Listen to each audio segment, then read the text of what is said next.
finish. Knocks down to 3. Yes, sir. Mark Ping is going right at Simon Sandagon. Not the basket and 1.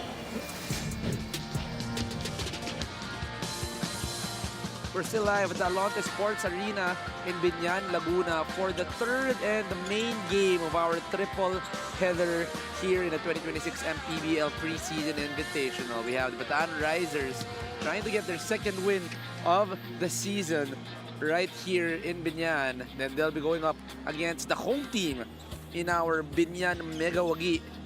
They will try and enter our playoff picture where they still have a glimmer of hope, but it has to start with a victory right here. Game at hand, Bataan Risers versus the Biñan Mega Wagi. Magandang gabi mga kadiga. This is Juanito Gregorio alongside Coach Mike Perez. And Coach Mike, this is going to be a big game for Biñan. And who are the guys, maybe a few names that you are excited and you think will step up here in today's game? Well, always. It's Kenny Recocurva, Carlo Lastimosa, and even the big men of Biñan. You always know pagdating dito sa half-court set at kung grind out game ang estilo ng laro, yun ang nagiging advantage para dito sa Biñan. Of course, we also want to say hi to all of our viewers on YouTube, on our official page. Let's talk about the previous games of our teams here in our game today. First, Coach, let's talk about Bataan. In that last game that they have, they lost in that last game, but only 1 point. Coach, a very close matchup against Quezon City. And Coach, let's look at the numbers right here. Yeah, Bataan actually struggled to keep pace with Quezon City as Quezon City really took 17 more shots. Rebounding-wise, deficit rin sila pagdating dyan at nagkaroon ng extra possessions na directly nagkaroon ng magandang impact para dito sa Quezon City. But the points in the paint is something that they really gotta work on. They were a -8 in that department. The interior pressures gotta be a little bit better for Bataan if they want to get a win. Well, here they're trying to answer back and maybe hopefully get a win right here. Coach, let's talk about the home team. Let's talk about Biñan. It was a tough last game also here in their home court, but there's a few guys back. Renzo Subido will be back in action. Coach, it was a game that they struggled against Batangas. Yeah, they matched the field goal makes actually, pero yung Batangas, they converted the key shots, especially in that big run. Habang itong Biñan really couldn't answer. The struggle from 3 was real. It limited their spacing and really allowed Batangas to load up inside.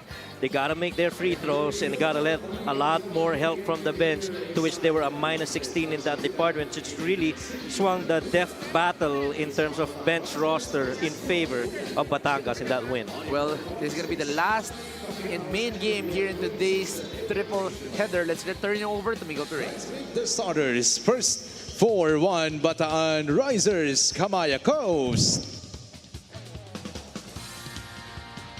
Starting at center, number 27, Chris Javier. At guard, number 3, Alfred Flores. Also at guard, number 7, Hubert Canny. Forward, number 2, Carl Bringas. Also at forward, number 45, Mitchell Maynes. The head coach for Bataan Risers is Goody Ilagan with Mac Tan. Assistant coaches, Ogie Gumatay, John Flores, F. Francisco, Marvin Molines, Louis Cortina, and Councilor Gary David. Team manager is Attorney Gary Palmero. The team owner is Luis Valenzuela.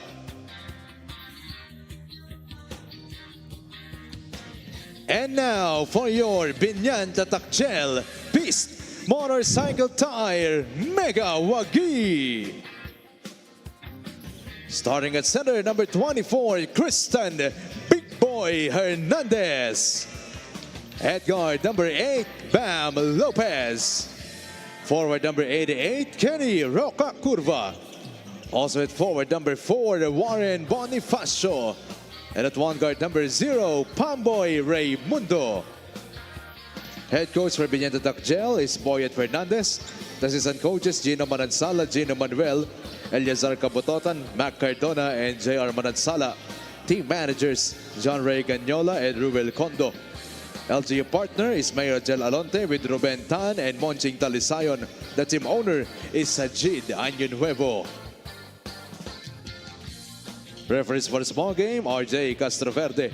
J. Francisco and Patrick Abragante. Substitute Our referee is starters for our main game, Alfred Flores, Hubert Canning, Chris Javier, Carl Bringas, and Mitchell Mines for the Bataan Risers. And for Biñan, Megawagi, Pamboy Raimundo, Bam Lopez, Christian Hernandez, Warren Bonifacio, and Kenny Roca Curva. Magandang gabi mga kaliga. We are on our third and main game here in the 2026 MPBL preseason invitational. And right away, Kenny Roca Curva starts it off strong. Quickly they get into that action involving Kenny Rocacurva. You know, always on the left side of the floor on a downhill. It is tough to stop a Kenny. Missed by Hubert on that last play. Tomboy on the other end. Double big right away by Biñan. Coach, I like this for Warren. He'll be playing more of a 4. Coach, do you see this as a possibility moving forward? That's Kenny Rocacurva getting that inside basket. Oh, napakaraming paraan para gamitin mo si Warren Bonifacio. For you to use him on the 4, which he pretty much is very comfortable. Maybe challenge a bit kung medyo mabilis yung 4 ng kabilang team. But overall, he just can do, in my opinion, maybe even 3 if at a stretch, no? Because he can make shots from the outside. Warren Bonifacio, a lot more versatile, getting a lot more actions. Kenny Rocacurva getting the first 3 shots, making the first 2, missing on the third. 4-0 in favor of Biñan Megawagi. Yeah, if there is one thing about, as we see Coach Boyet right there, who was a game short of getting into the national finals. And really, if you look at itong Bataan, I would love to see Mitch Mines get more touches and get involved in a lot of the activities, especially on the offensive side. Coach, we know the capabilities of Mitchell Mines. We saw him break out in some of the games when he played for Bataan. As we see an offensive rebound right there. Coach, a very versatile player, can play a lot of positions. We do know the championship experience coming off of Pampanga. And Yes. talagang marami pang pwedeng ibigay itong si Mitchell Mines. Oh, sobrang, you know, very versatile, very athletic. You know, he's got a strong body. And I think, and this play right here, when you see Bam Lopez, rather, posting up against Alfred Flores, that is one advantage that surely itong Biñan's gonna take against Bataan. Looks like one of the game plans of Biñan is taking it hard on whoever the defender of Alfred Flores, but this kid can stand his ground even with his size. Let's see what the adjustments are. Bam. Double high screen. Gonna go pick and pop to Warren. Put the ball on the floor, gives it to Big Boy. A little too strong. Rebounded by Mitch. Flores brings it down. Stops, pops, makes. Alfred Flores gets the first 3 of the ball game for Bataan. Well, a quick back screen by Chris Javier to the waiting Alfred Flores, really waiting to get to that spot. And Alfred, yung range talaga nito, ibang klase, no? Switch everything here. Ended up a curve on the other end. That's a hard shot. Make too much for Kenny. First, gives it a little confusion kung kanino yung bola, but Mines keeps the ball. Gives it back to Hubert. Asks for the screen. Bird. Slip. Goes for the pick and pop. That's the shot. Chris Javier for the 3. Yeah. Straight line. Chris Javier getting the second 3-pointer made. An assist from Hubert Canning. And rarely do you see a big man that can actually stroke it from the outside. Kita mo na kaagad yun. Alam mo magkakaroon ng slip. Why? Because that's a Chris Javier right there on the top. He's very deadly on that side of the 3. Chris Javier, a few games ago, played terrific Yes. in Bataan, and he is here looking to stretch out that kind of game. Bam Lopez, jumper is a make para dito kay Bam Lopez. At pag pinag-usapan mo to si Bam Lopez, really, you're gonna go back to that series clincher against Batangas where he really took on that Coach. role. That was big. That final few minutes of Oh, Bam yeah. Lopez really gave him a different character. Oo. Talagang step up kung step up si Bam. Chris Javier, no balance, looking for a foul. Kenny Rocacurva. Which I think the word for Kenny Rocacurva is slippery. Oo. Any small angles, coach, hindi mo maintindihan, pero naisisingit niya yung kanyang katawan. ang mabigat kay Kenny is that he's left-handed. You like to think, you know, left hand is going to go to the left side of the floor to try and finish. Pero he's got that short, you know, 2 or 3 dribbles going his right. Now, eventually, babalik rin naman sa kaliwa, which is very deceiving for Kenny Rocacurva. When he started his career in the MPBL, he was more famous for his name as Kenny Rogers, but eventually, really slowly but surely, showing everybody that he is a superstar dito sa ating liga. MoneyPay, the digital wallet built for the community, and the numbers don't lie para dito kay Kenny Rogers Rocacurva. It's a guy that has a lot more future para sa kanya, averaging 8, 4, and 2 here only with 19 minutes of play. Yeah, and in the regular season, he actually led the team, or maybe in the top 3 when it comes to points, rebounds, and assists. And so you're not surprised by it because you know how he plays. Plays a lot of intensity, is very athletic, and there are, again, very few guys in the MPBL that can stop a downhill Kenny Rocacurva. Kenny, this time around, he is pressured by Mitchell Minus. Uses the big boy screen. Alfred Flores reading that passing lane well. A little bump, using a little pectus and getting that layup. Yeah, parang pakiramdam siguro ni Pamboy is that I used to be that guy. But definitely, yung experience na binibitbit nito ni Pamboy Raimundo para sa Biñan, hindi mo rin naman matatawaran. Once again, running is Bataan on the other lane. Alfred, one more pass. Hubert Cani, short. And pulled down is Kenny Rocacurva. We're gonna watch this again. Kenny looking for an extra pass, but Alfred Flores, a little bump using that hand, which ever since he has entered the league, I don't know if it's heard in my voice, but I am a fan of Alfred Flores. Talagang yung tapang nito, coach, iba si Alfred. If I recall correctly, there was a time he played alongside Jake Gaspar for, I think that was ICC, the school, and along with Tutoy Ramirez. And yung youth niya back then, this was, I think, early pre-pandemic yata yun, or early part of the pandemic, where we saw that promise in an Alfred Flores. And so now that he's here, alam mo, it's really just a matter of time before, you know, his name comes up in conversations about one of the really good guards, especially here in the MPBL. For the first few minutes of the ball game, he already has 5. Alfred once again. This time, is still a little short. Ball is rebounded by Biñan. Pamboy this time. Same shot, same result. It's short as well. Minus, left to right, gives it to Chris. Everybody shooting from the outside. Medyo mahina ang mga tirada natin dito, coach. Oo, yung mga tira sa labas. Lalo na for Bataan, they've shot, what, 5 attempts already from the outside, to which they got a couple of threes, one from Chris Javier, the other one from Alfred Flores. And you are right, the last attempts have really been exclusive on the outside. Coach, I have a feeling that both of these teams were watching the first 2 games where everybody was red hot. Baka kami rin. Oo. Yeah, so far, Nahawa, you know? hindi parehas ang results. Yeah. That's the first 2 games, coach. Kaliwat kanan, 3 ang ating pinapanood. Oo, sagutan no? And they were doing that with a lot of efficiency. So, shooting above 32%. May kaunting inggitan, but so far it's not yet the same story. Naman. For here, a lot of misses coming from Bataan and Biñan. But Hernandez gets 1 of 2 on the free throw line.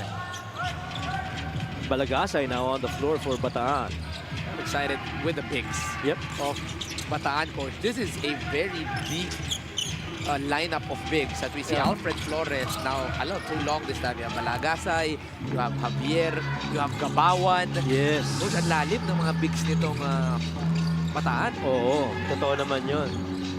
Tsaka matatapang yung yung mga laro nitong mga bigs ng Bataan. They are really gonna compete with the other bigs of the other teams. Really more of the, I guess, yung mga guards nila that really have to contend with the other talented guards of the other teams. That pretty much is a stretch, not just for Bataan, but even for the other guards in the other teams. Dami ng gwardiya ngayon sa lahat ng mga teams natin. Espinosa Ooh. A little bit too playful, but he gets the ball back. Still gets the 2 points. And ends up, Carlos Simosa. ends up with a smile as he backpedals, trying to regain his balance after that acrobatic shot. On the other hand, Hubert, too far off the pass. Hindi sila nagkaintindihan ni Carl. Hubert wanted a kick out. Carl wanted the cut. Yep. Yeah, he was in too deep right there. Middle of the floor. Ito yung medyo humang time ng konti na nai-recover pa. At nai-basket. Ito ni Carlo Lastimosa. Now trooping in for Biñan is JJ Pido, as well as Renzo Subido. Oh, yes. Who is coming off a 10-day vacation from Japan. Talagang sinusulit niya, coach, ang preseason. Oh. Missed 3 games, but mukha namang sa Instagram nitong si Renzo Subido ay enjoy na enjoy siya sa kanyang bakasyon. So welcome back, Renzo. Welcome back, batchmate. Oo nga. LGR, the official outfitter of the MPBL. Na-miss ko tuloy yung Japan. Grabe. Dapat sinasama tayo ni Renzo. Alam Oo mo nga. kami, Renzo, one text away lang naman kami ni Coach Mike. Meron naman kaming visa. Oo. Isang invite lang naman kami dyan, so. Ang tanong ko lang naman sa kanya kung nagpunta ba siya sa GU o sa Sa akin, Uniqlo. panigurado, Coach. Oo. Yang si Renzo, paniguradong nag-shopping yan. Di ako magugulat. Fashionable din eh, no? Fashionable yan.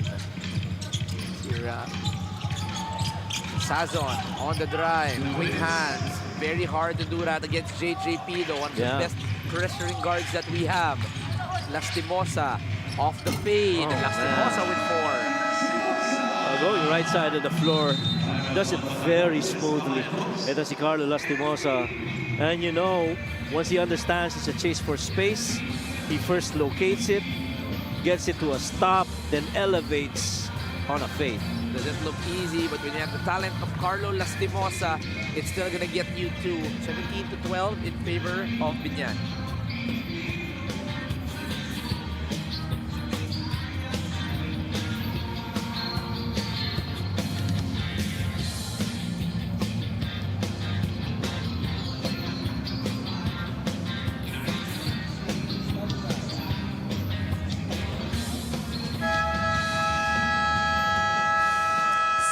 To 12 is our score right now, and just like any other teams, Biñan is also struggling in terms of their cohesiveness. But in tonight's game, it's not just about winning here in their home turf, but also dedicating this hopefully victory para sa kanilang team owner, which is Boss Moncheng. Sabi sa ni Coach Boyd Fernandez, no, he emphasized that right now they are still not yet in the target where they wish to be in, but heading towards the regular season, the improvements should come in place. By that time, dapat wala na silang excuses. We need to Coach Mike.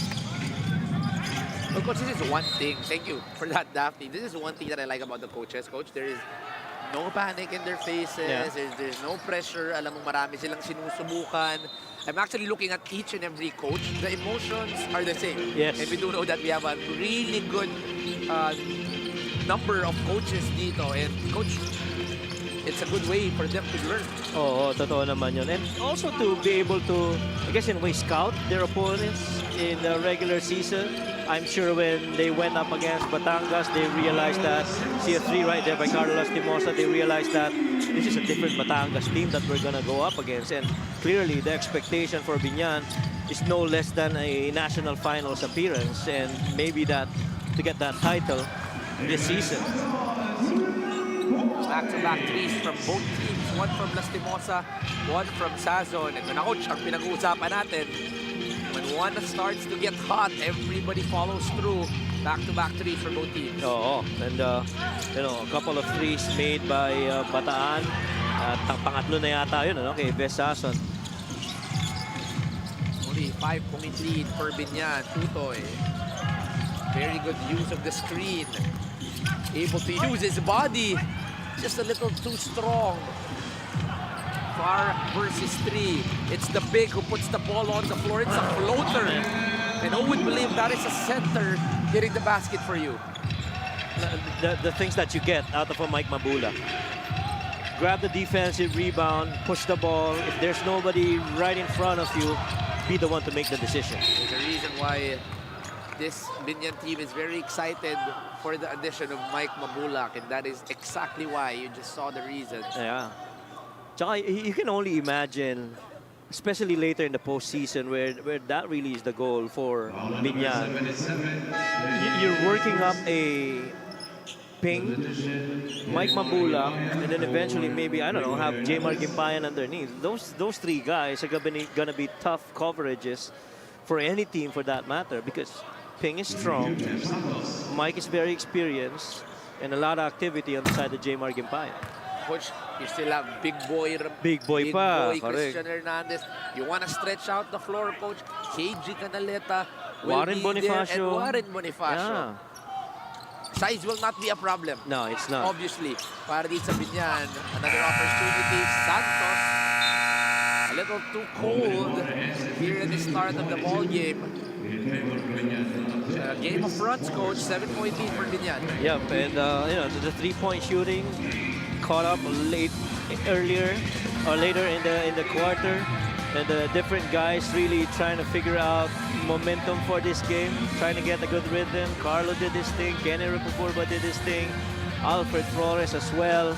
But so far this game's been all Biñan, and Bataan's really gotta figure a way out to come back.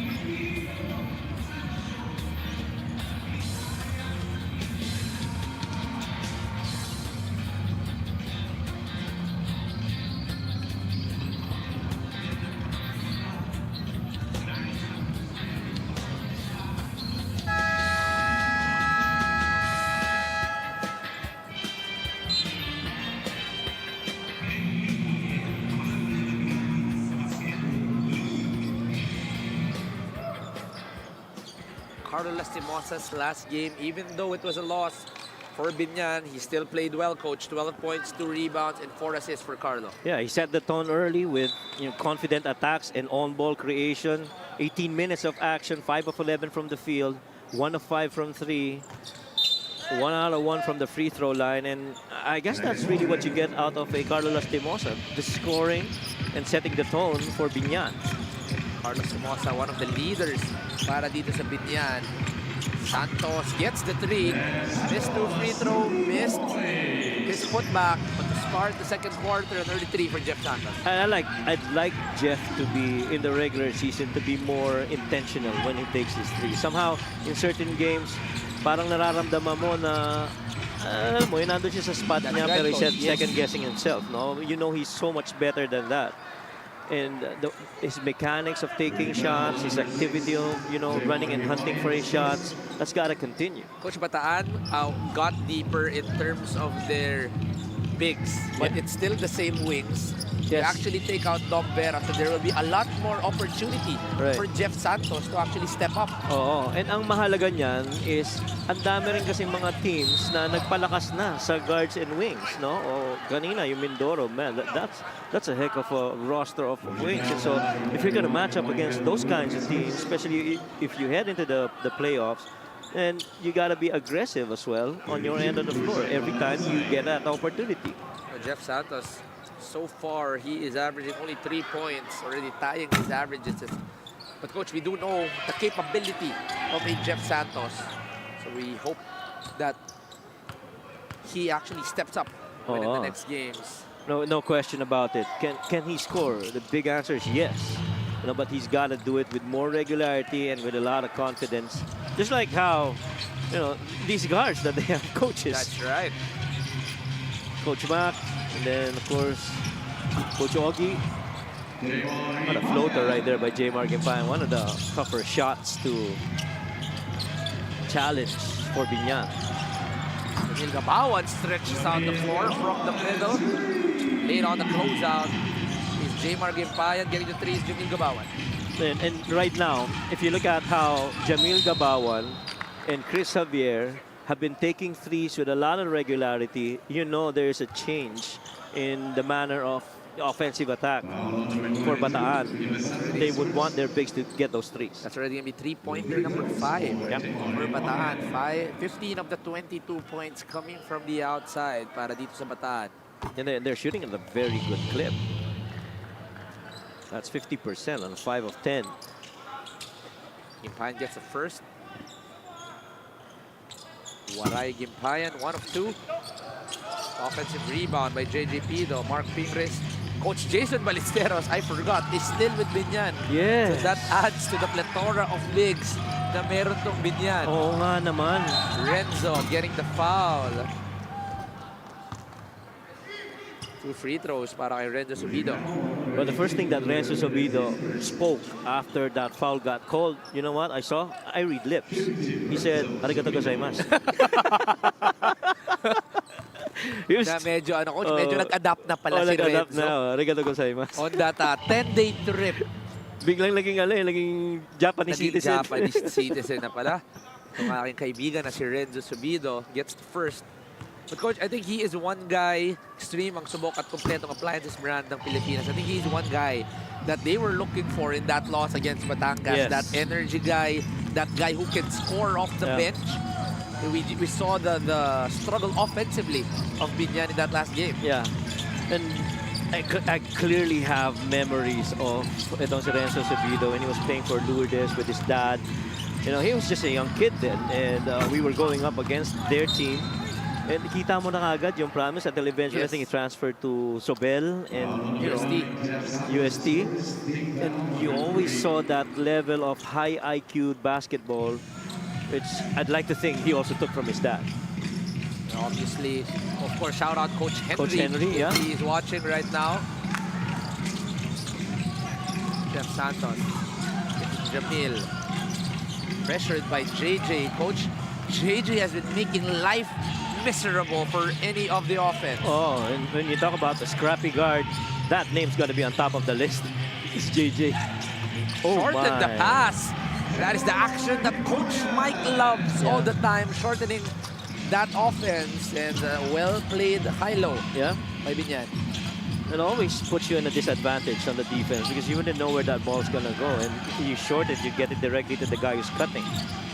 Jamir now goes to Good pull-up. Sazon, all the way up. It's a miss. Mike with the rebound. Biñan tries to go early. Rejects the screen. Lastimosa. It's a miss. Tato for the rebound. Wala, nasa Bataan. Tutoy. Crosses. Stops. Pops. Too long. Renzo decides to slow things down. Jaymar. Goes to Renzo. High ball screen. Goes to the inside. Too long, but JJ gets the ball. Yeah. JJ gets the three. You have to put that in the highlight reel. 4 Biñan players touched that ball, went from side to side, inside out, tough catch, and then that pickup and that made 3 by JJ. Not really the game plan, but there was someone ready for that open 3. The name is JJ Fido, extending the lead to 10 here in the second quarter.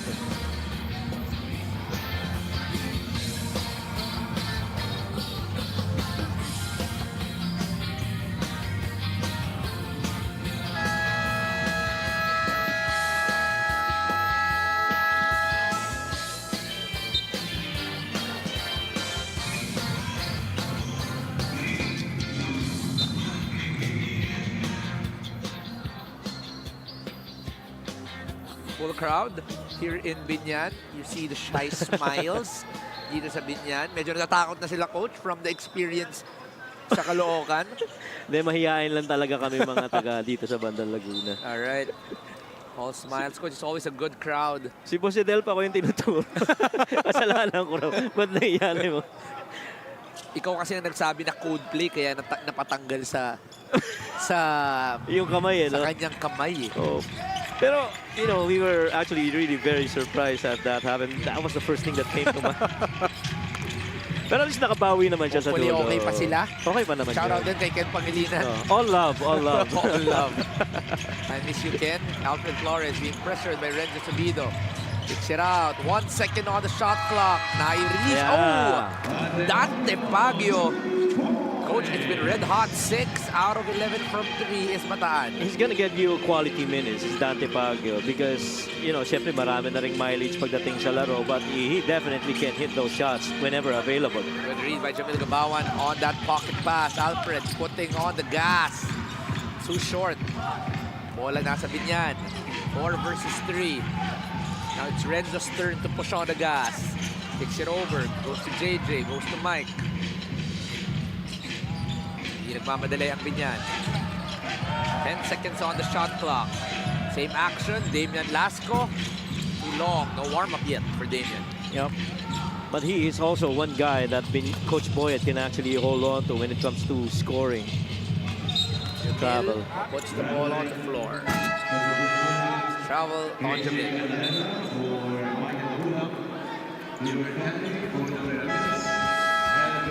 Watch here, Coach. 2 seconds on the shot clock, 1 second. But Dante Pagio, sakto ang pag-release ng bola. Tsaka one full motion, no? You catch it, you go on your depth, and you release it.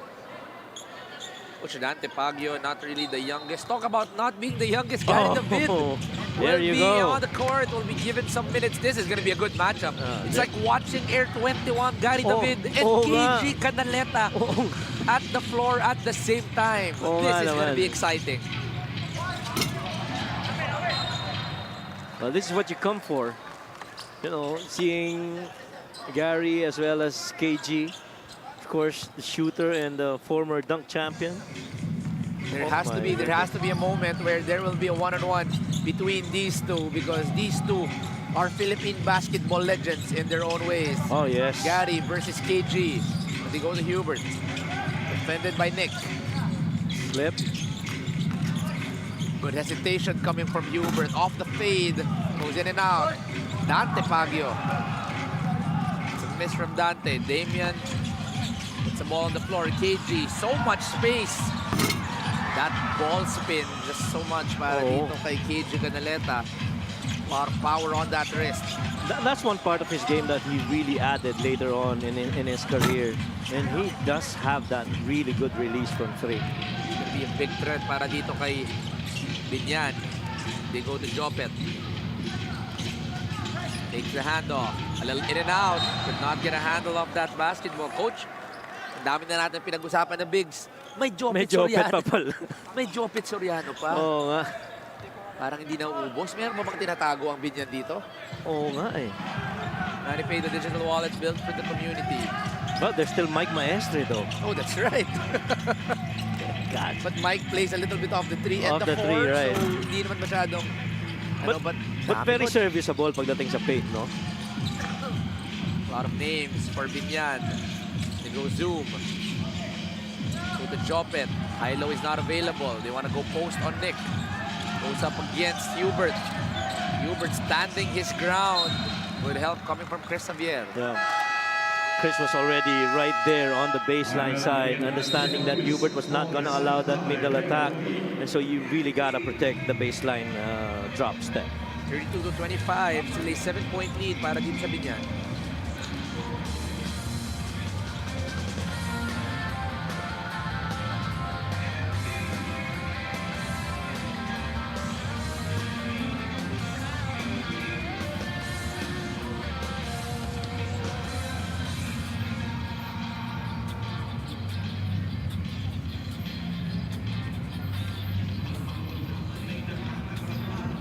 Commissioner Emerson, Orreta, Jalderia Lubit, and the Peacemaker here all in attendance in Biñan, Laguna.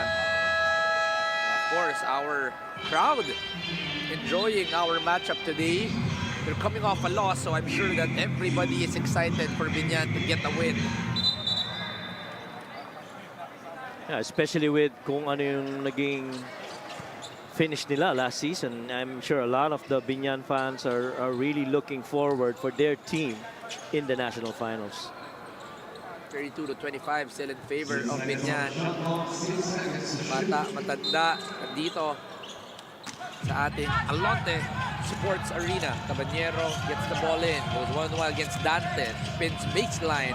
Off fade, that's short. Rebounded by Bataan.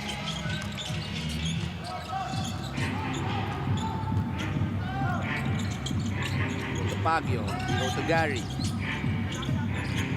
No options. Dante once again. Nothing happening. 4 seconds on the shot clock. Dante on the step back.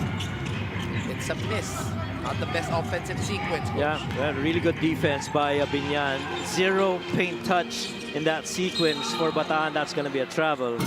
And everybody just kept, cutting, going to open spots, getting pin downs, getting early screens, getting a shuffle cut, but nothing inside the paint. That ball never went in there. Good defense by Biñan in that last sequence. New member on the court para dito sa Biñan, J. Mark Malyari. Gary goes to Javier. Try to go two-man game between Hubert and Chris. Not available. One-on-one. Hubert tries to attack. Nothing there. Again, good defense being played. It's another miss para sa Bataan. Rebounded by Jopet. Somehow, offense has stalled for Bataan. Ang daming multiple dribbles. Not so much of hitting the open guys that's cutting. Really just balls settling from the outside. Well, from watching an offensive first quarter, Coach, now we have slowed down and both teams have tightened up on the defense. That is right. Javier, good seal, gets the foul and the bucket against Jopet Soriano. Well, one might say Javier might be the most consistent among all the guys right now for Bataan. The Alfred Flores right here and a good seal of that pass. Ganda rin ang timing na pasa nito ni Alfred Flores. Had to get it up high over the hands of Jopet. Jopet Soriano tried to front, no one was on the help side, Yes. so it's a foul and the bucket para dito kay Chris Javier. Javier in this ball game, 6 points and 2 rebounds, and a quality ball game for Chris Javier here in the first half. Shooting's been a challenge really for Bataan. They're shooting only 30% while they do make 50% of their shots from 3. It's the perimeters, the tools that have really been tough for them. Fake to a step through. Jopet Soriano gets that shot, 34-28 with a minute left here in the second quarter.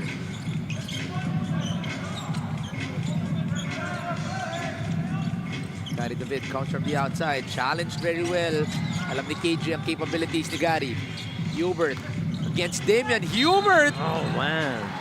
pushes through with that burst of speed, and Hubert turning back the hands of time, getting that foul in the bucket. Coach, panoorin ulit natin to. Oh, one of the very first times in a very long while that we've seen a paint touch and a good finish by Hubert Cani for Bataan. That defense has really collapsed the paint for Biñan, but that time, that chase for space won by Hubert Cani. 14 points, 4 rebounds, 5 assists. Of course, I want to say young legs by Hubert Cani. Oh, because yes. this guy is my batchmate. Oh, yes. So batang-bata talaga si Hubert Cani. Able to get that drive. But on the other end, Nick Caballero, quick offensive rebound. And so if Hubert Cani's got young legs, that would make you younger legs. Yes, Coach. Yes. Always. Always. Always. Without a doubt. Javier, fake handoff. 22 seconds here. Nick, what a pass, what a fake. Oh, KG my. finishes the highlight. Good to note. Oh, nakakadalawang highlight reel na sila dito. That other one by KG Canaleta. Again, a master of the footwork inside the paint. There he is, Hubert Cani, pick and pop once again. Chris, 1 second, not aware how much time was left ng hinayang si Chris Javier. Could have had that shot opportunity, but they'll be going to the halftime down by 7. Talking about it ng Bataan. Oh, yeah, they had 10 less points compared to the first quarter, and we'll see what adjustments they'll make come the second half. 38-31, still in favor of Biñan here at the Adelante Sports Center.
38-31, still in favor of your Biñan Mega Huagi. They are up by 7, playing a better ball game. Even with the threes made by Bataan, coach, lamang pa rin si Biñan dito. Oh, ganda ng field goal makes nila. They made half of their shots, samantalang itong Bataan, be it from the perimeter or from 3, a little bit of a struggle on their end of the floor. 6 of 13 from 3 itong Bataan, which is dun medyo maganda yung kanilang shooting, pero Biñan not so much. It's been the inside points as well as the bench that brought that advantage over to Biñan. Guy is getting pulled out from the bench and producing so much for Biñan. But Coach, Bataan making 6 threes. It is keeping them alive here in the ball game. Yes, indeed. Yun talaga ang kanilang parang nagiging, if it's a discussion about points per possession, that's where they've been successful getting a lot of their points. 6 3-pointers plus 4 dito sa Bataan in terms of their 3 points made. And that's why they are still here fighting it out. 9 points for Lastimosa. Roca Curva with 6. Gimpayan with 4. Leading scorer para dito sa Biñan. No one in double digits yet. So it's been a team ball game para dito sa Biñan.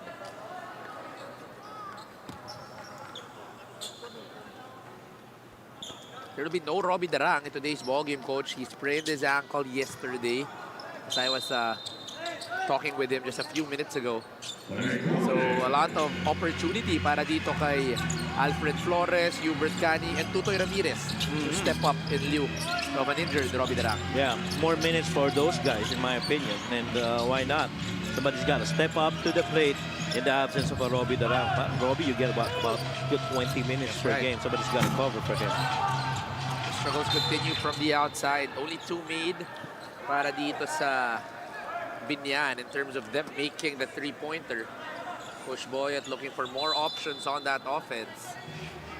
Well, the Risers' best 3-point shooting actually came in the second quarter, where they made 3 of their, I think, 6 attempts from there. Flores tries to go to Bert. Quick attack. Goes to Gabawan on the outside. It's a step. But it's going to be a miss. Bola nasa Biñan. Try to go early. Hand off to a re-screen. High-low action. Just could not get in control. Bumalik kay Bam. 3 dribbles. Bam. Not in control. Saan naman? May pagkakataon. Bert, a little use of that body. No whistle is called. Bam goes forward. Roca Curva. This is his game. Fishing for a foul from Jamil Gabawan. And that question remains unanswered. Who is to stop a Kennedy Curva mababa on a fast break, especially sa kaliwang side? It's too hard, coach, especially, you're right, on that left side. Itong si Kennedy Curva is just too strong. Will be getting 2 free throws. And he's carried the load for Biñan really alongside si Ping last season. Ronnie Alonte in attendance dito sa ating Alonte Sports Center. He is not in uniform. Yes. But he is still in support of your Biñan Megawagi. I think they're expecting a baby. Si okay. Si Ronnie. Buti ka pa, coach, updated sa mga ganyang bagay. Alam mo ko, pagka wala akong oras, mga tingin rin ng mga different news sa celebrity. That's nice right, pass. Nice pass coming from Mitchell Minus going to Jamil Gabawan. Coach, alam ko tayo, pag nagka-chat tayo laging basketball. Coach, alam ko kayo ni Ken. Iyan ang mga usapan nyo kapag kayo naman magka-chat. Showbiz. Showbiz. Shoutout sa'yo, Ken, pag hindi na. Ay, tayo, Ken. Yan, nababansa ka mala tayo dito. Mga showbiz news, I didn't know that. On the other hand, Hernandez stretching out the floor. Coach, that's already 2 outside shots coming from Big Boy Hernandez. Oo. And yung kahilingan na yan, talaga naman binigay kay Big Boy at napakaganda ng basket na yun. Ako naman, ang hiling ko lang dito sa mga kasama ko, sabihin sa akin kung talagang ang pang-showbiz ba yun. Yan. Ano namin All in one ang mga usapan dito. There's going to be a foul call on Christian Malagasay. There is a spectrum of topics that we can talk about. Ano naman coach, ang ating prod team ay talagang kompleto ang pwedeng pagkwentuhan. From basketball to showbiz to everything under the sun. Yes. Pwede kami. We go back to basketball. Bam. That's the step, the explosive speed by Kenny Rocacurva. Coach, I remember the Biñan versus Quezon matchup. So we see here the coaching staff, that shades of Coach Ogie Coach Kumate. Ogie, yeah. Really looking good on him. But going back, Coach, that matchup of LJ Gonzalez and Kenny Rocacurva, Right. that was one heck of a matchup Yes. in our Southern finals. Yes, agree. And really, if you look at the personnel, halos nagka-cancel out. It was, in my opinion, the schemes of both the coaches, Coach Eric as well as Coach Boyet, na iba rin no? Well, it's turning over first their courtside after Cristobal. Down 7, this is just a 3-possession ball game. So ito ang naging mantra nga kanina nitong Bataan Risers heading towards here on our second half. In the dugout, Gary David gave us insights how their big guys can actually seal Biñan, but they have to toughen first yung kanilang pag-box out, especially after that rebounding disparity during the first half. They had more outside shots. So ang naging paalala ng coaching staff is they have to attack the paint this time around. But more of this sa pagbabalik po after this timeout.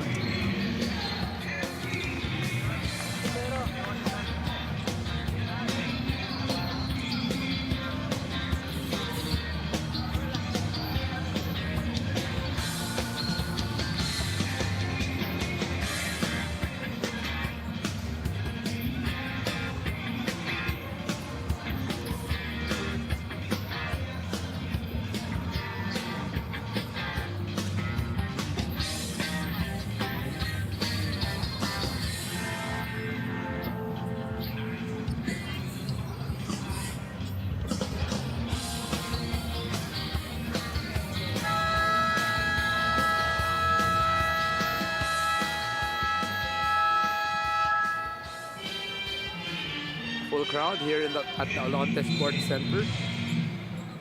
Ronnie Alonte in support dito sa ating crowd. You see that smirk. And of course, our MPBL VIPs, Commissioner Emerson Noreta, Zaldiria Lubit, and of course, Rudy Distrito, which nagpapa-message nga pala sila to Attorney Don Kapunan for a speedy recovery coming from Commissioner Emerson. So, Sir Don, they do wish you a speedy recovery coming from our VIPs here in the MPBL. Go back to the ball game. 11-point lead for Biñan. Go to Mitch. Little bump. Mitch feels that he has a hit. There's no whistle. Kani, floater, too short. Christian now with the ball, finally with the basket, and gets a whistle. And that's the presence inside the paint that, Coach Ogie and Coach Woody have actually relayed to the guys. It's just a 3-possession game. You got to be more active inside the paint, and Christian does not disappoint in this case. But we haven't heard Christian Balagasa since he played for the PBA, but now he troops over to Bataan. 6'7", can stretch out the floor, has a lot of size, and adds to that depth of bigs ditong Bataan. Yeah, totoo naman. And you need that inside presence if you're Bataan, because you already have enough scorers outside. 8-point lead for Biñan, 6:34 in the third. That's a turnover, miscommunication from Warren and Bam. Well, Warren tried to do a pass intended for Bam Lopez, pero it blew up on them kasi medyo mataas yung pagkaka-handoff ni Warren Bonifacio. Opportunity for Bataan to inch closer to this lead. They had a shooter in Sazon. Post action. They're trying to create for Balagasay. Rocacurva sprints. Too fast for himself. Goes up to Bam. Bam swiped from the back by Alfred Flores. Oh, look at that. Re-swipe from the back by Ken Rocacurva. It's speed on speed. And there is action on the inside. Ibang klaseng activity na yun. But you love that Alfred was already on a sprint. I thought he had advantage until that deflect from behind by Kenny. Really just hanging in there and staying in. And then ito na yung labanan para sa bola. Grabe. Kaya natin, coach, mabilis na si Alfred Flores. Out of nowhere, Kenny Rocacurva able to swipe that ball from the outside. But the ball will stay with Bataan from the baseline. Go to Malagasay.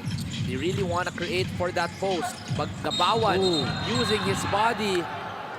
And there seems to be an elbow down low. Warren is hurt. Right through the gut of Warren. Well, the coaching staff challenged this call. Jamil obviously not happy with that charge call. But Warren was hit. Coach, let's see this again. Yeah, meron muna unang bangga dito. That didn't matter till that spin. Oh, that was the one. Elbow right through the gut of Warren Bonifacio. Yes. Is it enough for a charge or even an unsportsmanlike call? But coach, we know Jamil Gabawan. He likes that move off the post, that spin going middle. Yeah, that's a usual move for Jamil Gabawan. Well, is it a case of just hindi na anticipate yung bangga na yon or yung bump na yon coming from Jamil, or was it a case of excessive with the elbow for Jamil? It's very rare that. Oh, that's an unspo right there. That's what they The call. last foul on Jamil Gabawan has been upgraded into one sportsmanlike foul. So they don't like the elbow, and it will be upgraded to an unsportsmanlike foul. An elbow straight to the gut. Yeah. It'll be 2 free throws and ball possession para dito sa Biñan. I'm sure none of the coaching staff of Bataan would agree to that because they know the moves of Jamil Gabawan, the many times that they've scrimmaged, the many times that they've done that in practice. It's just unfortunate that it got called for excessive and thus the unspo. 0 for 2 though for Warren Bonifacio on that trip. Still a little shaken up itong si Warren Bonifacio. So Bataan will be trooping with that 3 big lineup once again. That minus Javier in Balagasay. Even putting Sazon at the 2. Coach, a lot of length para sa Bataan. Yeah, and you like this matchup of the guards. Spain action right here. Curva trying to attack. They go to Pamboy. 2 seconds on the shot clock. He likes that one dribble pull. It's a miss. Alfred goes forward to Mitch. Mitch getting ahead and getting the layup. Athletic ability coming into full display for Mitch Minus. It was a foot race for that 50-50 ball. Got it and finished. Mitchell Minus able to finish that fast break. Kenny Curva on the other end. Gets a step in and Kenny just too quick, coach. Naubusan na tayo ng mga descriptions sa speed nitong si Kenny Curva. Pang-apat na season ka na dito pero talaga mauubos ang pag-describe mo dyan dahil kita mo naman talaga yung bilis niya. Mitch Minus this time was the one who got the basket out of transition. They try a lot of different matchups for Kenny Curva, but no one has been successful. Manny paid a digital wallet built for the community.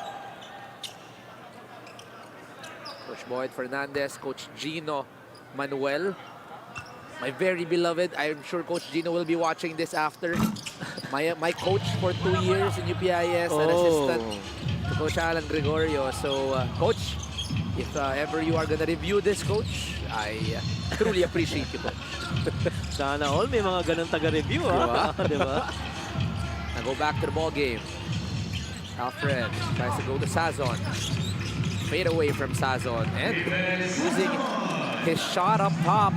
Hard to challenge if Sazon gets the 2. Namimiss mo rin yung usually dominant scorer in sa Ives. And he's pretty good at making shots on the outside and can also put the ball on the floor and create shots for himself. Pam Lopez. Boy. Goes to Pamboy. 2 seconds on the shot clock. Floater gets it to go. Pamboy Raimundo extend the lead to 7. Classic Pamboy right there. Right side of the floor. Goes left with that handle. Finished up with a one-legged footer. A floater rather. The best going back to that post. He has size advantage. So they try to take advantage of that matchup. Events once again. Coach, that's 2 straight baskets from both sides coming from Ibesazon. Oh, pero hindi naging madali yung pangalawa na ito kasi medyo he got pushed out, a little bit away from the post and he had to fabricate a way to make a shot. Ibesazon 6 points here in the ball game. Kenro Curva off the right. my goodness. They put Mitch Minus, who is long, who is strong, but still not able to answer the speed of Kenro Curva. It almost feels like kung babantayan mo itong si Kenny Rocakurva, kailangan parang halos steroid-like yung performance mo. May enhancement ka, because he's really too quick and he's strong on the finish. Just too short on that last layup. That's going to be a foul. It's going to be a technical foul on Bam Lopez. Yeah.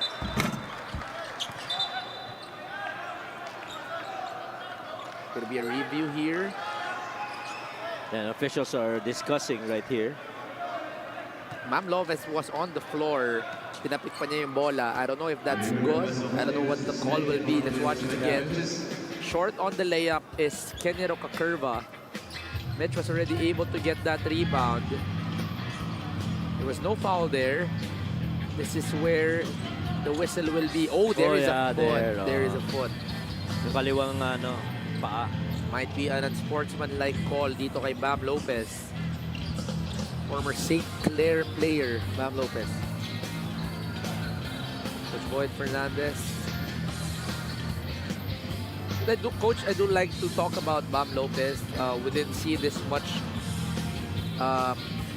We didn't see this much burn, this much minutes kay Bam Lopez. But slowly, he is really improving his game. His speed is so much better. Yeah. There is more threats on the outside. Coach, ang ganda ng growth nito si Bam Lopez. Oo, totoo naman yan. And I really was particularly impressed in the playoffs where he really took on that. Ang question is, where other can we get the scores from? And Bam Lopez, wow, big time, stepped up to that plate and delivered for Biñan. Might only be averaging 9 minutes a ball game, but we do know his capability with given more. But coach, malalim din kasi yung guard nito. Number 8, Bam Lopez for tripping technical with foul. contact. On Bam Lopez, you see, tago na lang siya kasi panigurado, sermon to kay Coach Boyet. Oo, malamang. Nagtago sa tuwalya eh.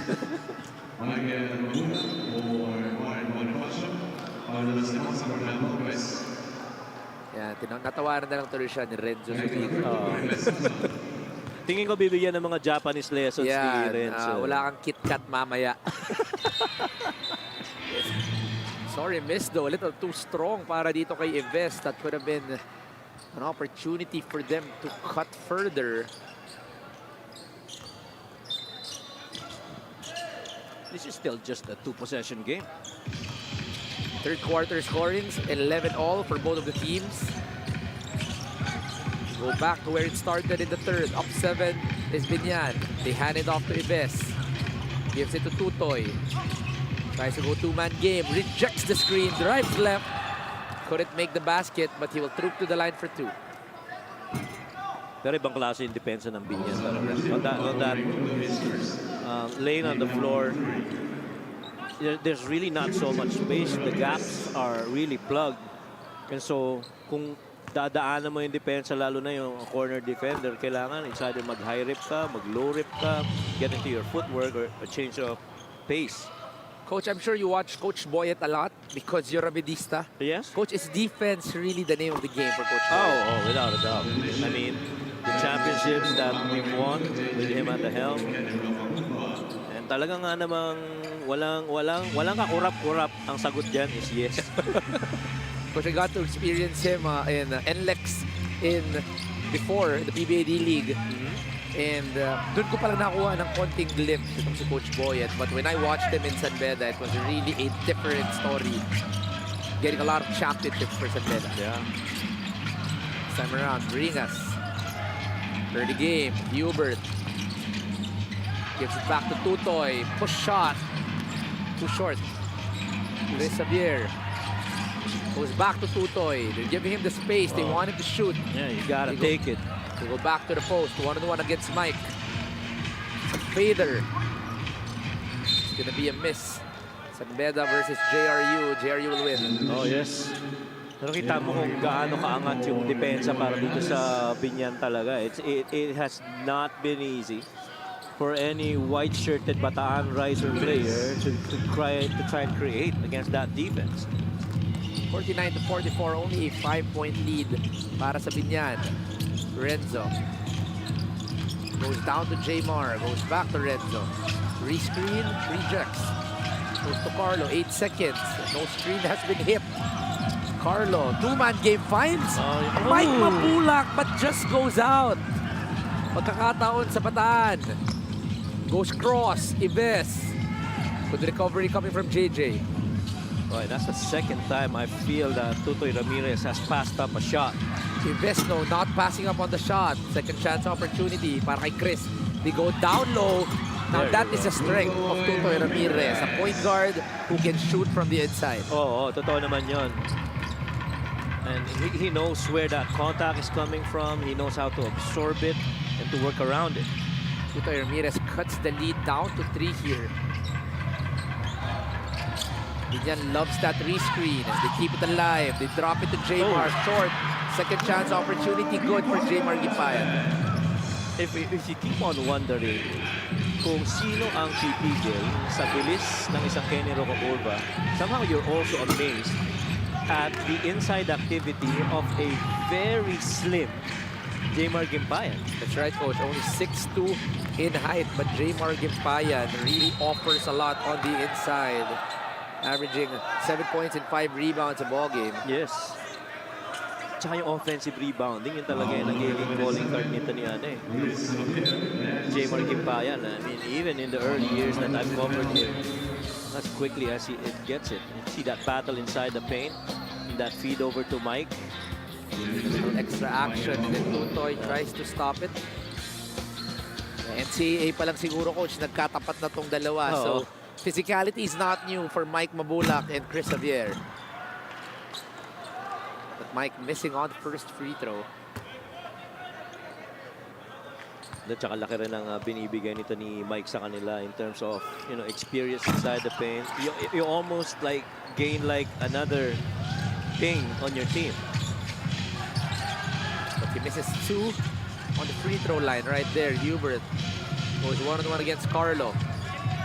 Will use the time available.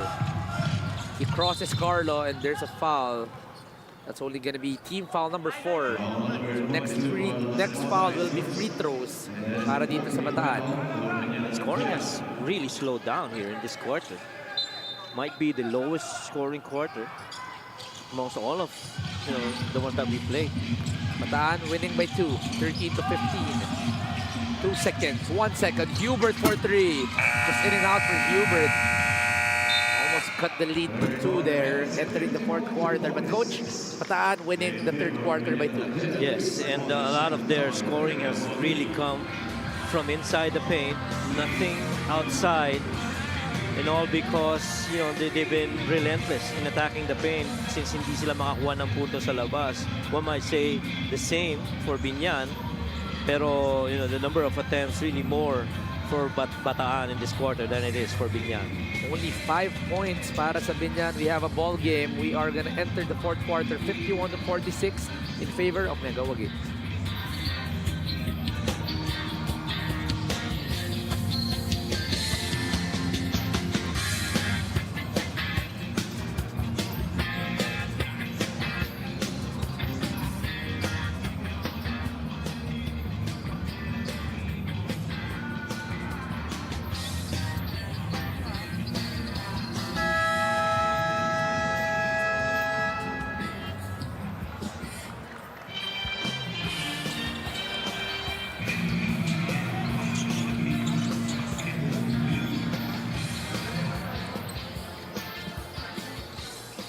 (51-46), still in favor of Biñan. Coach, a better 3rd quarter for Bataan. Yeah, clearly. Yung improvements on the way they've attacked. The one thing that's really missing is the makes from the outside, which I'd like to think Bataan, you know, takes a lot of pride on, because you have really good shooters. 4th quarter is among us. Again, this is, if Biñan wins, there is still a glimmer of hope. You see the numbers right here. Bataan winning by 2. A very low-scoring 3rd quarter was in front of us. 2-man. Oh, a hard pass coming from Renzo going to JJ Pido. But that 2-guard lineup successful on that last play. Yeah, almost everything pretty much exclusive inside the paint for Biñan. One might say even for para rin sa Bataan. Oh, they're going on a point guard post action. They Good. kick it out. Coach, the guard posting up, the big shooting from the outside. Inverted post scenario. You got a smaller guard posting up and a big stretch guy in Chris Javier really just waiting on the wings. And that was a clear path of a pass headed Chris Javier's way. You see that modern day basketball, the point guard posting up, the big man ready for the three. Right. And Chris Javier gets his 9th point of the ball game. Yep. Javier so far is 3 out of 6 from there. And so he continues with sensational shooting from the outside. Mark Pingris right there. And Mark Pingris. Coach, I think ang role ni Mark Pingris pag wala siya sa court ay mang-Alaska. No? Just lightening up yung team siguro.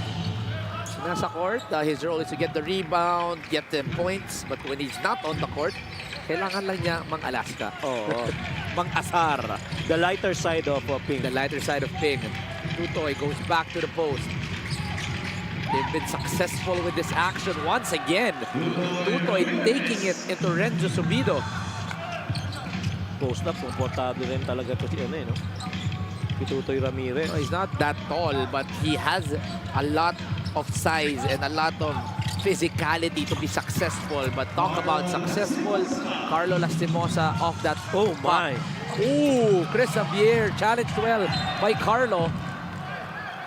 Wasn't that a pleasant surprise to see Chris Javier rim running that quickly the other end of the floor? That was a good pass coming from Hubert Cani. Just could not make the shot. It's Chris Javier, but the ball stays on the side of Bataan.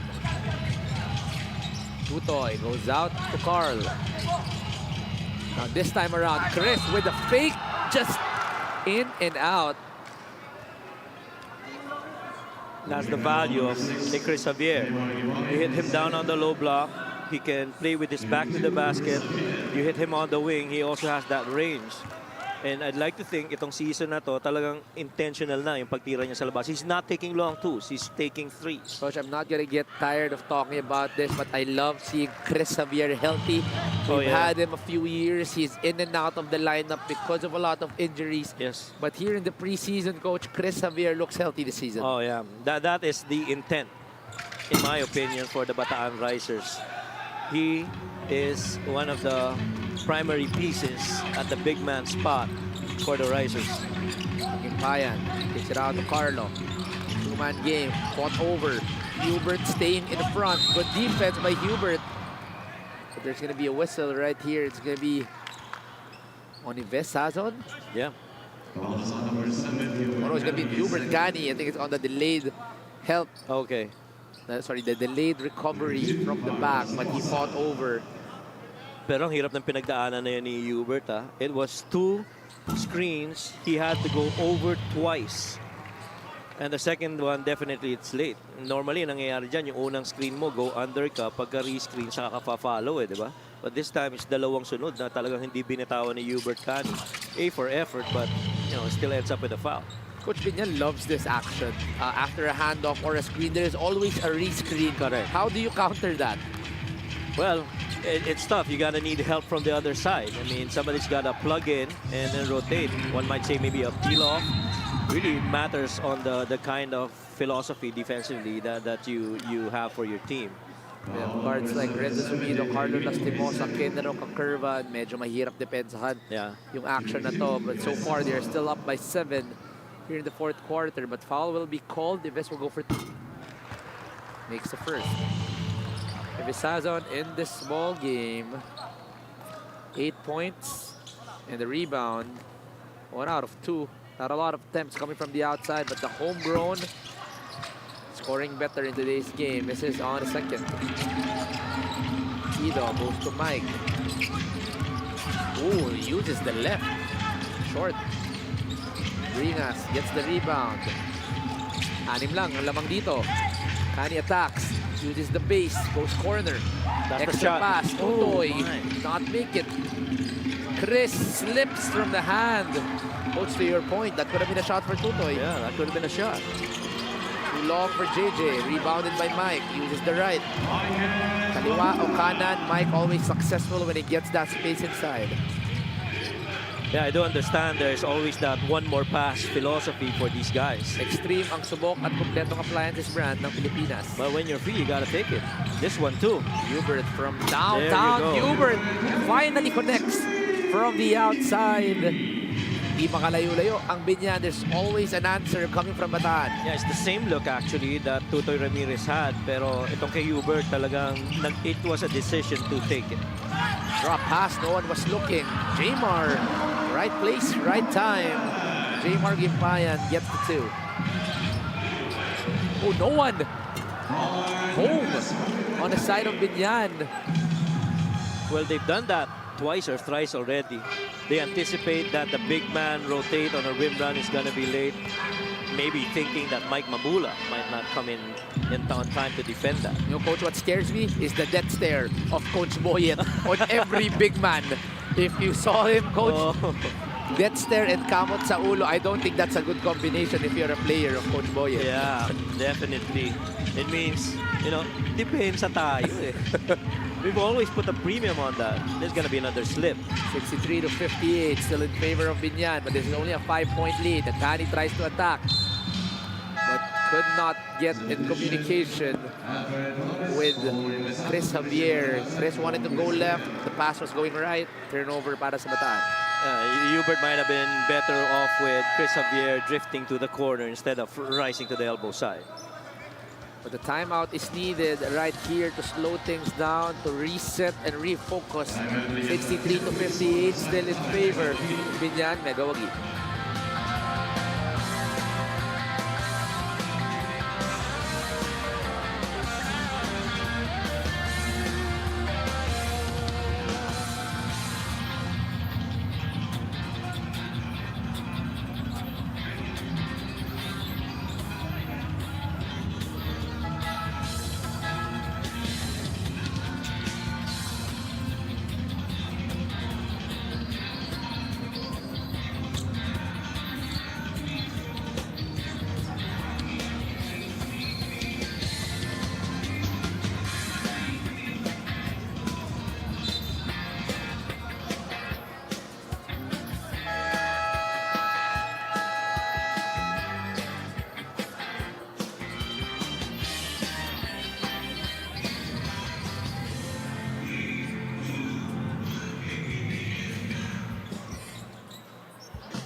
Play continues here in the fourth quarter.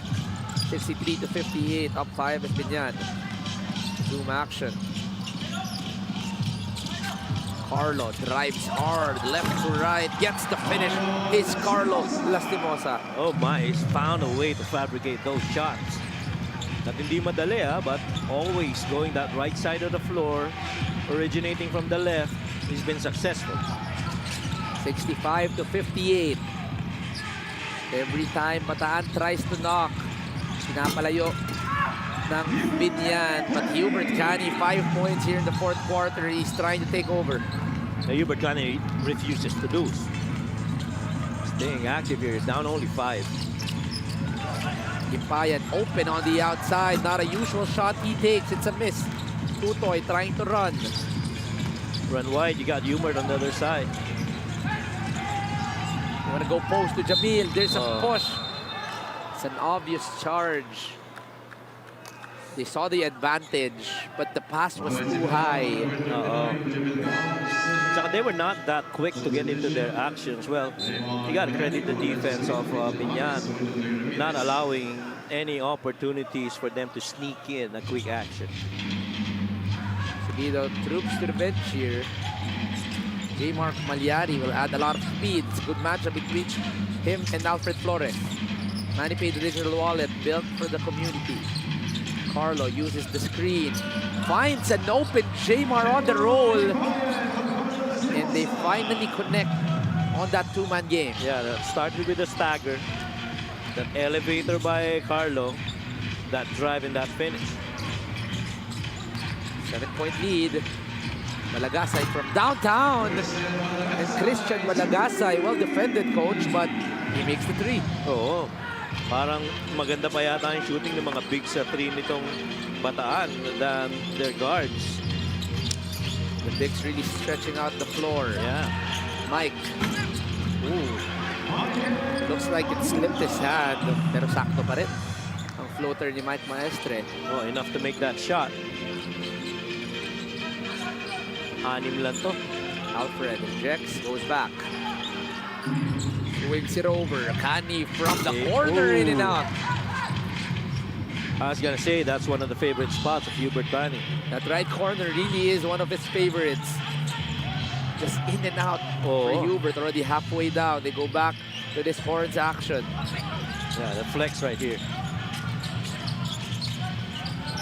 Flex on the handoff, free Carlo screen. goes to Gimpayan. Good help, but it's a hand touched here by Jamil Gabawan. He wants a review. Yeah, they wanted Christian Balagasa involved in that two-man action, and once you bring him up so high, then that's the time you can hit Jamar Gimpayan on the roll. Which in my opinion was one of the, correct me if I'm wrong, coach, one of the things that Quezon did against right. Mark Pingris. That's right. in that playoffs. They kept going to that ball screen and making Mark Pingris burn a lot of floor in the ensuing defense. Timeout, sorry, a challenge is called here. I think they want to call it on the block. Might as well use it. The 3 minutes remaining. We'll be back after the review.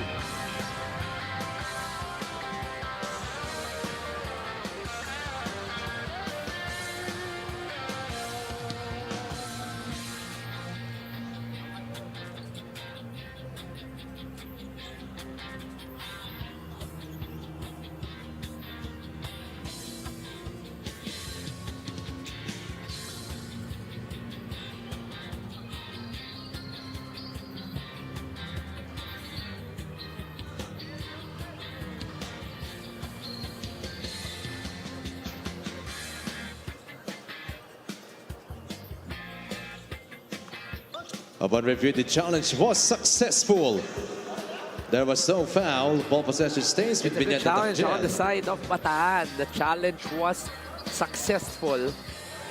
Question here is, the ball will stay With Biñan. with Biñan, but there will be no 2 free throws off the help of Jamil. Ooh. Oh man, I don't know about that. Could there be a re-challenge of the challenge? That was clearly a hit. That was an arm. Yeah. But the...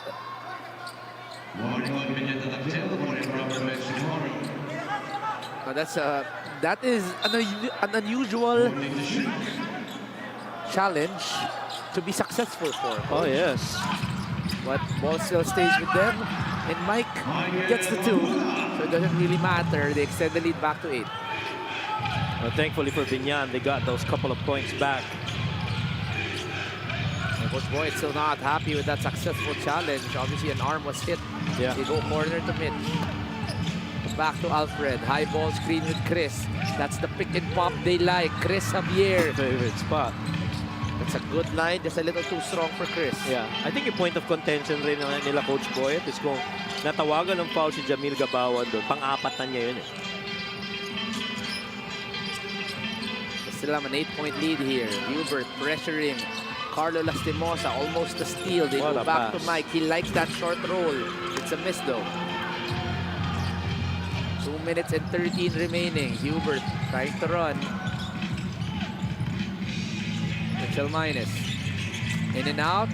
Tries to attack. Fader for Mitch. It's good for Mitchell minus. That also is not a very easy make for Mitchell Minus because for the entire time that he was planning that attack downhill, Kenny Rocacorva never left him. He just stayed right in front. Not a lot of points for Mitchell Maynes, but that is much needed coming from him, cutting the lead down to 6. Yes, yes. Ended up a curva. They go high-low. Balagasay. Ooh, there's a whistle. Once again, it's gonna be on Christian. Veterano sa veterano, pero iba rin yung pinakita na ni Mike Mabulak. Makarinig ng pito, attempt ko na to.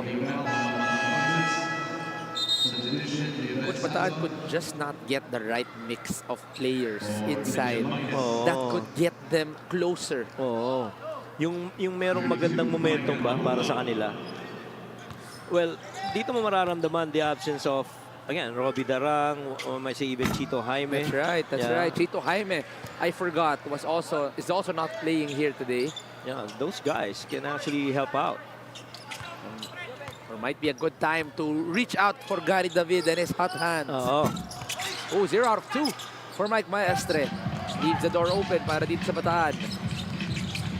Hubert stops, pops, makes. No problem. Hubert Cani able to maximize on that little space given by Carlo Lastimosa. 71-68. Feeling ko tumingin muna dito bago tinira. Trying to get some confidence in. Coach, this is a one-possession ball game, Coach. Yep, indeed. You gotta get a good stop here if you're Bataan.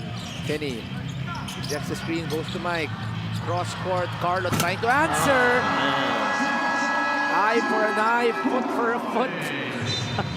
Anything going. Basta nagkasagutan itong Bataan at Biñan with that 3. Yeah, and every time that a switch happens or a change, this one's that clear, step in 3 for Hubert Cani.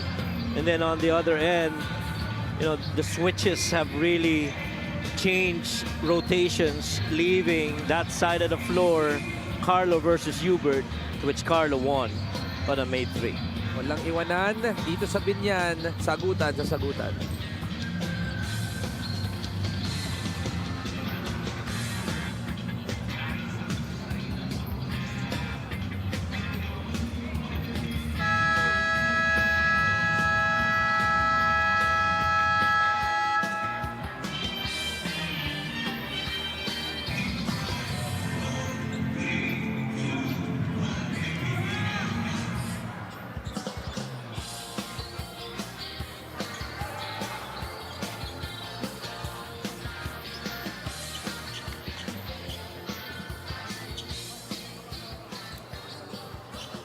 Ronnie Alonte, Mark Pingris, and the rest of the staff and the players of Biñan. Dami rin talagang players nitong Biñan, Coach. A lot are just on the bench supporting their team. They are up by 6 here with 1 and 10 remaining.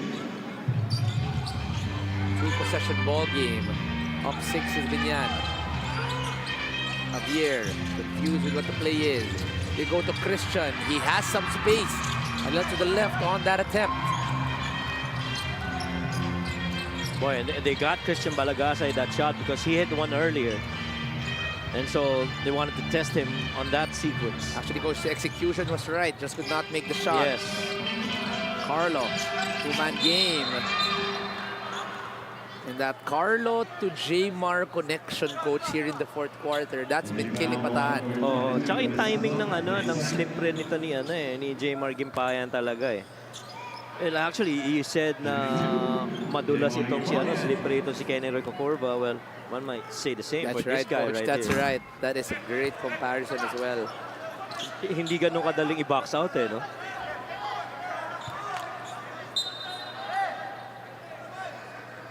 This is on the first, though. Talagang laging may konting puwang para makabalik itong Bataan. But it's going to be a 3-possession ball game. Timeout will be called by the Risers. We'll be back after the timeout.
3-possession ball game, 75-68, still in favor of your Biñan.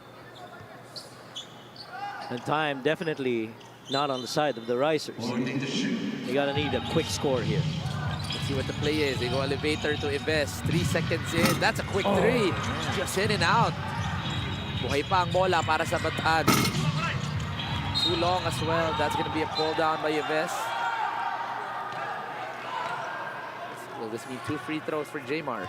And those are a couple of good looks. You know, you had Ives Sason coming out of an elevator after a misdirect Iverson. And then Chris Javier was able to recover it. Took that second shot. You know, still missed it. We are under 2 minutes, so we can review this. Let's watch this again. Jmar on the rebound.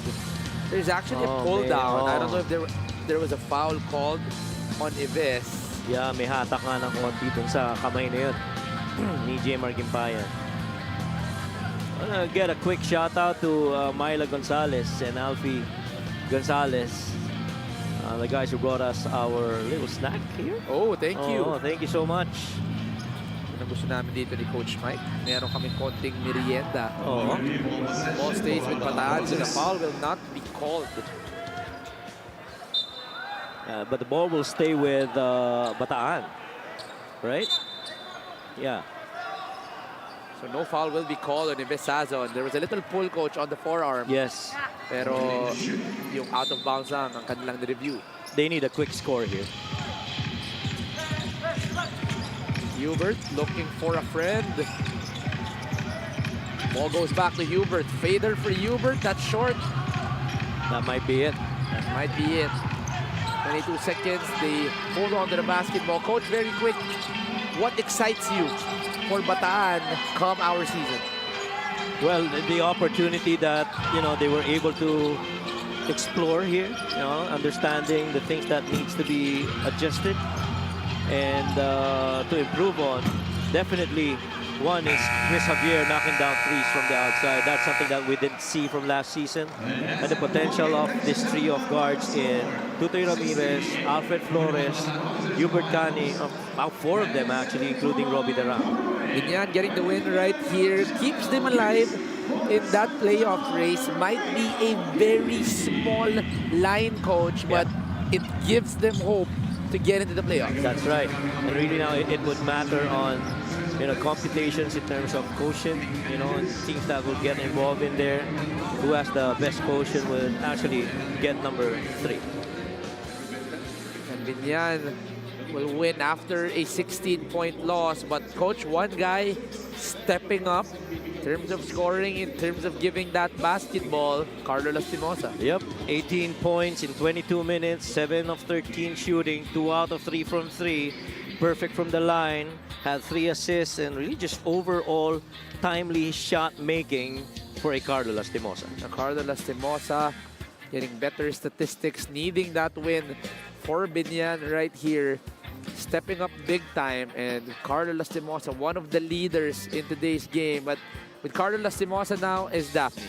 Maraming salamat, Walids and Coach Mike. Carlo, congratulations. No? Back-to-back losses na escape nyo yon. So far, sa tingin mo, ano yung key takeaways ng Biñan? Siguro kaming sa preseason, no, kailangan namin mag-adjust sa lahat ng mga bagong players and bagong system ni Coach Boyet.